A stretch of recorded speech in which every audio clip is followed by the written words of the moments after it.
Olá, minha gente, com os nossos cumprimentos. Hoje é sexta-feira, dia 8 de abril de 2022.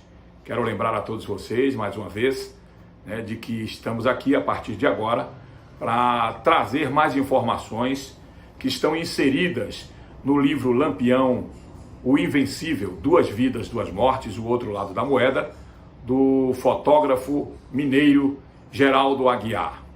Bom, Geraldo Aguiar, depois que descobriu que se encontrou com Lampião em Minas Gerais, na cidade de São Francisco, onde ele também residia, em 1992, passou 7 meses, todos os dias, convivendo com o senhor João Teixeira Lima, o Virgulino Ferreira da Silva, onde ele, na verdade, colheu muitas informações.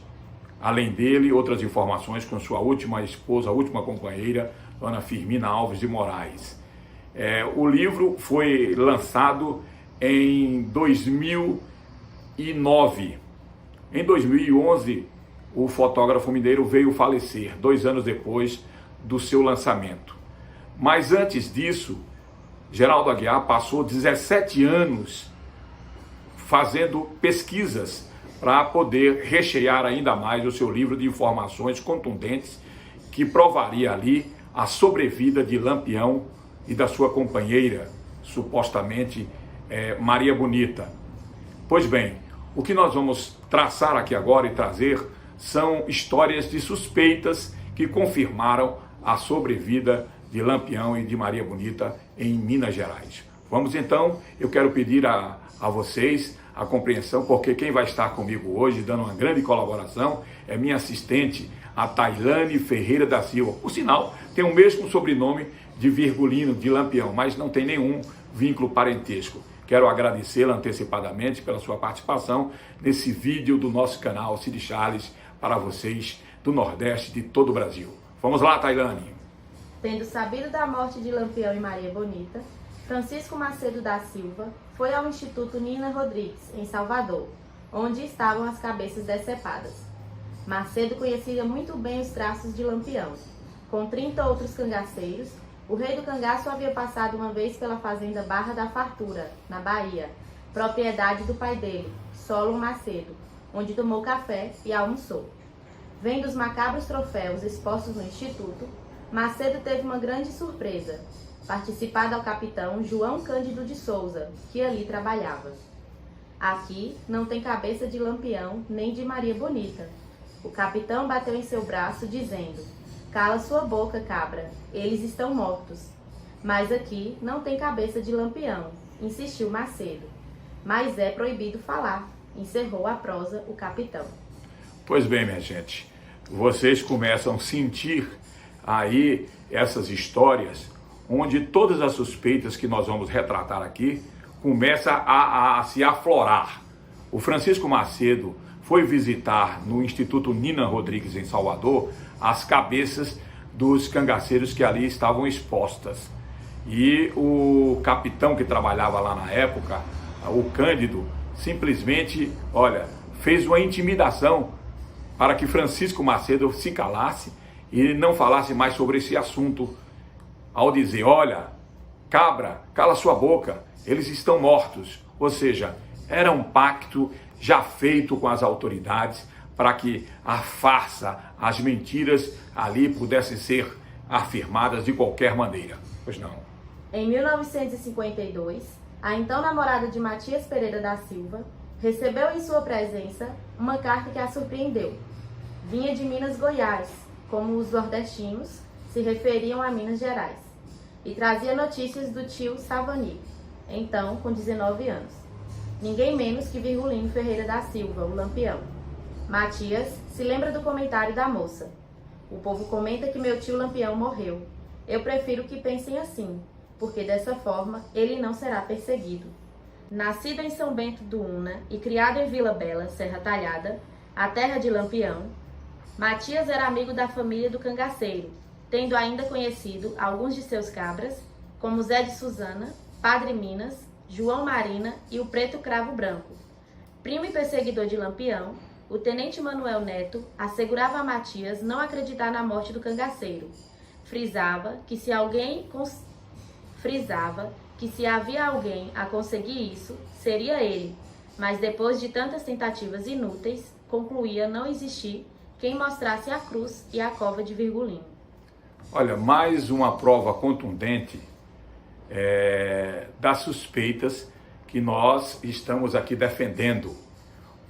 Manel Neto, além de primo de Lampião, ele pertencia à polícia militar, era tenente, e por várias vezes foi feito várias investidas contra Lampião e seu bando, sem sucesso. E era realmente um policial eficiente. E ele deu por si vencido. Ele deu por vencido e disse, olha, não consigo realmente pegar Lampião e seu grupo. Ele é muito estrategista. E ele afirma não ter nenhuma pessoa que pudesse dar cabo de Lampião. Nenhuma pessoa que pudesse mostrar nem sua sepultura e nem sua cruz. E que se existia uma pessoa, alguém que pudesse fazer isso, seria ele. Porque ele realmente tinha toda a experiência que as polícias precisavam. E ele simplesmente desistiu dessas investidas. Então isso é mais uma prova contundente dessas suspeitas que nós estamos mostrando aqui no nosso documentário. 3 décadas e meia depois, mais uma confirmação da sobrevida do Rei do Cangaço para Matias. Em 1984, quem apareceu em Serra Talhada foi Ezequiel Ferreira, acompanhado de um sobrinho. Quando souberam da presença do irmão de Lampião na cidade, as autoridades chamaram-no para conversar sobre o cangaceiro. A um major, que havia perguntado onde e como estaria Lampião, Ezequiel respondeu que o irmão havia morrido em Minas, mas se traiu em seguida. Um dos visitantes quis saber se Constância, ex-mulher de Virgulino, ainda era viva, e diante da confirmação de que morava logo ali, pediu ao sobrinho que fosse dar a ela o recado do morto. O major cobrou a mentira, e Ezequiel emendou. É mesmo que morto, pois está muito velho e vive escorado em um bastão. Olha, na verdade é mais um fato que confirma essas suspeitas da sobrevida de Lampião. Ele de fato realmente, na sua idade avançada, além do problema que tinha no olho direito, ele vivia com uma bengala para se sustentar, né? A gente sabe muito bem disso. E o Ezequiel, seu irmão mais novo, pôde passar uma temporada com o seu João Teixeira Lima, o Lampião, em Minas Gerais. E ao ir à Serra Talhada em busca de tirar alguns documentos, ele lá estava em Minas nessa ocasião e levou um dos filhos de Lampião com ele. Só que depois que retornou de Serra Talhada novamente para Minas Gerais, ele enviou uma carta para o capitão Inácio, dizendo que Lampião teria morrido. Mais um acordo foi feito de Lampião com seu irmão, porque na verdade Lampião queria continuar na clandestinidade, queria continuar morando em Minas Gerais, porque se ele retornasse para a Serra Talhada, na verdade ele não teria mais paz. Por quê? Porque a própria mídia, né, a imprensa iria em cima dele para poder entrevistá-lo e não teria, como é que se diz, mais paz de espírito para poder sobreviver à vida que ele vivia, à vida que ele gostava de viver. Então foi forjado mais uma carta e enviada lá para a Serra Talhada, esse Preto Inácio, esse amigo que inclusive ofereceu uma fazenda para que ele terminasse os seus dias de vida. Então essa carta foi enviada por Ezequiel, dando conta que quando tinha retornado lá para Minas, ele já tinha falecido. Mais uma, como é que se diz? Mais uma manobra para manter a Lampião vivo na sua clandestinidade. Noutra oportunidade, Ezequiel reafirmou que o Rei do Cangaço não havia perecido no final de 1930. No registro de José Alves Sobrinho, de acordo com o livro Lampião e Zé Saturnino, conforme declarações bastante objetivas, reveladas recentemente pelo ex-cangaceiro Ezequiel Ferreira, irmão caçula de Lampião, que morreu em fevereiro de 1985, e cuja família era formada apenas pela esposa, que até 1985 ainda morava no sítio Cacimba, em Valença, no Piauí. Afirmou-nos que Lampião, Luiz Pedro e Félix da Mata Redonda e o próprio Ezequiel Ferreira abandonaram o cangaço definitivamente quando saíram da fazenda Angico no dia 20 de julho de 1938. O pesquisador José Alves Sobrinho afirma em seu livro Lampião e Zé Saturnino que o rei do cangaço não morreu na emboscada em Angico, em 1938. Ele e alguns amigos teriam saído 8 dias antes. Olha, José Alves Sobrinho já era um desses historiadores que não acreditava naquela farsa, como não acreditou. E em seu livro ele retrata aí a saída de Lampião e mais alguns amigos lá da fazenda Angicos. Depois disso, certamente, há pouco tempo atrás, aparecem algumas pessoas, dentre elas Elcio de Charles, o Rico Inglês, que a partir de 2019 a gente começa a mostrar o contraditório dessa farsa, dessa história que foi montada para dar um ar de veracidade. Como eu disse anteriormente em outro vídeo meu, quem foi que ficou em Angico? Ficou um grupélio do baixo clero do cangaço, liderado por Zé Sereno, entre 13 a 14, 15, no máximo acho que ali uns 16 cangaceiros que ficaram ali para dar um ar de veracidade, porque havia uma grande combinação. Houve uma combinação não só entre esses cangaceiros, que depois foram anistiados, inclusive alguns deles conseguiram empregos no serviço público por manter aí a farsa da mentira, sustentando essa mentira daquela morte de Lampião, Maria Bonita, Luiz Pedro e outros cangaceiros lá na Grota do Angico. O depoimento do tenente João Bezerra, que chefiou a força que teria destroçado o bando de Lampião em 1938, sobre Virgulino Ferreira da Silva. O que ele dizia valia como documento. Se ele fosse vivo hoje, eu não permitiria que ninguém encostasse um dedo nele. Hoje, eu não acho que ele era bandido. Tem muitos bandidos engravatados por aí em liberdade. E em Como Dei Cabo de Lampião, a opinião de Bezerra não é diferente. Lampião era um homem de palavra.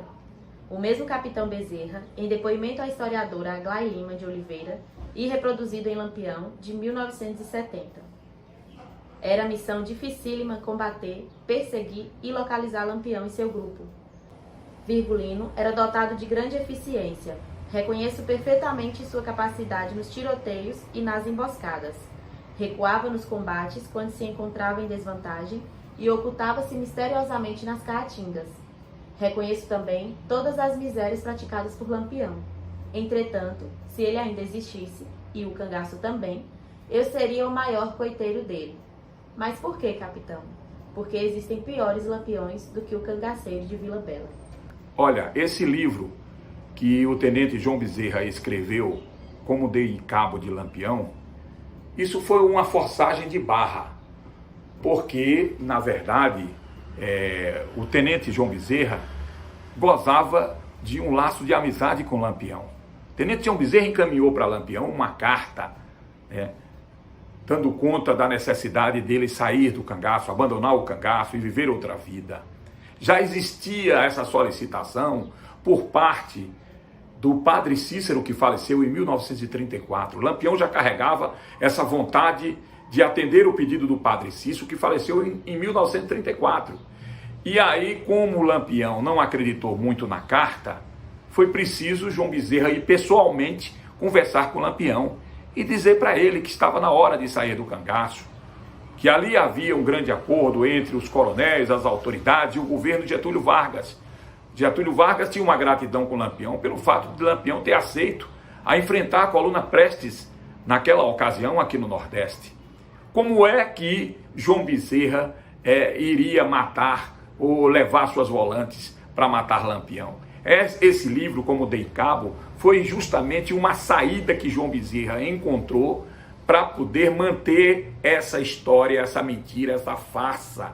Mas, na verdade, quem mais sabia que não tinha isso acontecido era o próprio João Bezerra e os seus comandados. Mais um dado para o quebra-cabeça.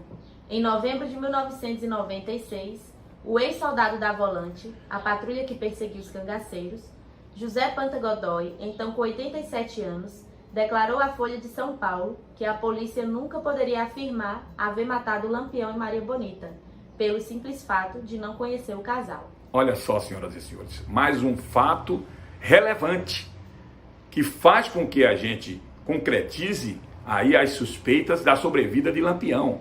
Lá adiante, antes de 1996, antes dessa entrevista ao jornal Folha de São Paulo, Panta de Godoy tinha afirmado, inclusive no bojo, né, do fato que aconteceu em Angico, que ele tinha saído da arma dele o tiro que matou Lampião. Aí foi ele que falou, ele disse, Aniceto disse, Ferreira de Melo também, Cabo Bertolo, e por aí vai, cada um dizendo, chamando a responsabilidade para si, que tinha saído da sua arma o tiro que veio matar Lampião. Isso eles afirmaram lá atrás. Quando foi em 1996, depois da notícia, em 93, quando Lampião faleceu em Buritis de Minas, que correu a notícia de que Lampião tinha falecido em Buritis de Minas, no noroeste do estado de Minas Gerais, aí começou as pessoas envolvidas nessa trama a mudar a versão, como aí a gente mostra agora uma matéria do jornal Folha de São Paulo de novembro de 1996. Panta de Godoy afirmando que seria impossível alguém dizer que teria matado Lampião e Maria Bonita pelo fato de não conhecerem o casal. Entrevistado pelo mesmo jornal, o ex-cangaceiro Sandes, naquela época com 84 anos, foi categórico. Lampião não morreu em Angico, em 1938. E mente quem propõe o contrário. Olha só, mais outro depoimento extremamente importante para que provemos aqui a sobrevida de Lampião e de Maria Bonita. Sobre essas suspeitas, Sandes, ou seja, Sebastião Vieira Sandes, conhecido como Santos, que também tinha afirmado que era o único ali que conhecia Lampião já em 1996, aos 80 e poucos anos, ele concede uma entrevista ao então jornal Folha de São Paulo, dando a declaração de que, eu quero que você repita, por favor, novamente, Tailane, o que disse Sandes, ou seja, Sebastião Vieira Sandes, o Santos.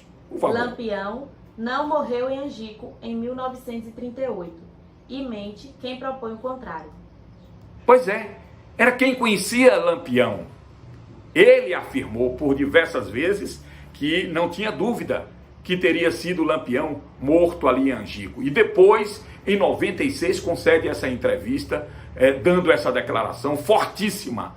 Senhoras e senhores, está aí mais do que nunca provado que Lampião teve realmente sua sobrevida e Maria Bonita em Minas Gerais. Por favor. A historiadora Aglai, que era doutora em Lampião, conforme disse a renomada Raquel de Queiroz, declarou à revista Manchete, edição de 23 de novembro de 1996, que depois de 20 anos estudando o cangaço, concluiu que Lampião negociava com membros do governo Getúlio Vargas uma retirada da vida errante. Quem morreu foi um cangaceiro conhecido como Zé do Sapo. Isso é mais uma prova das suspeitas que o livro Lampião Invencível retrata. O fotógrafo Geraldo Aguiar fez questão de pesquisar e trazer fatos como esses para provar que Lampião, realmente Maria Bonita, teve uma sobrevida em Minas Gerais. Esse Zé do Sapo tinha todos os trastes de Virgulino Ferreira da Silva. Podemos dizer que era um sósia de Lampião. E foi ele que foi abatido e confundido com o rei do cangaço, ou confundido propositalmente, né, pelas autoridades ali, pelas volantes. Isso pode ter acontecido também. Pois bem, para finalizar esse vídeo de hoje, eu quero deixar aqui uma pergunta extremamente elementar, não só para o povo brasileiro, o povo nordestino, mas em especial para esses pesquisadores, esses historiadores que formaram uma confraria para manter essa farsa, essa mentira acesa durante todos esses anos e até agora. Alguma coisa está acontecendo, eles devem estar ganhando muito dinheiro para manter essa farsa. Mas tinha que aparecer pessoas como Cid Charles, Rico Inglês, a partir de 2019, para poder exibir o contraditório e desafiar essa turma que vem mantendo essa mentiraiada ao longo desses anos. Bom, já que eles estão aí pousando de historiadores e pesquisadores, eu vou deixar aqui uma pergunta elementar para todos eles, e que serve também para o povo nordestino e o povo brasileiro receber aí a resposta dessa confraria. A pergunta elementar é a seguinte: por que que o tenente João Bezerra, ao invés de mandar ou deixar que os seus volantes decapitassem a cabeça daqueles supostos cangaceiros, por que que não levou os cangaceiros em seus corpos, com seus corpos intactos, para que fosse ou em Piranhas ou de outra cidade, fosse reconhecida pelas pessoas, pelos populares ou familiares? Teria que ser feito um inquérito policial, teria que ter feito exames de corpo de delito e outros exames aprofundados para verificar se realmente eram aqueles cangaceiros que tinham sido mortos e pelas quais estavam ali dizendo que era Lampião, que era Maria Bonita, que era Luiz Pedro e não sei quem mais lá. Por que? Eu quero essa pergunta elementar. Por que que o tenente João Bezerra não levou esses corpos para que fossem reconhecidos? Me responda, confraria. Responda aí, agora que eu quero ver. Eu coloquei vocês numa sinuca de bico. Me responda. Muito obrigado a todos. Eu sou Cid Charles, como já disse, diretor-gerente da Rádio Baiana FM de Bom Jesus da Lapa, na Bahia. Quero agradecer mais uma vez a todos pela atenção.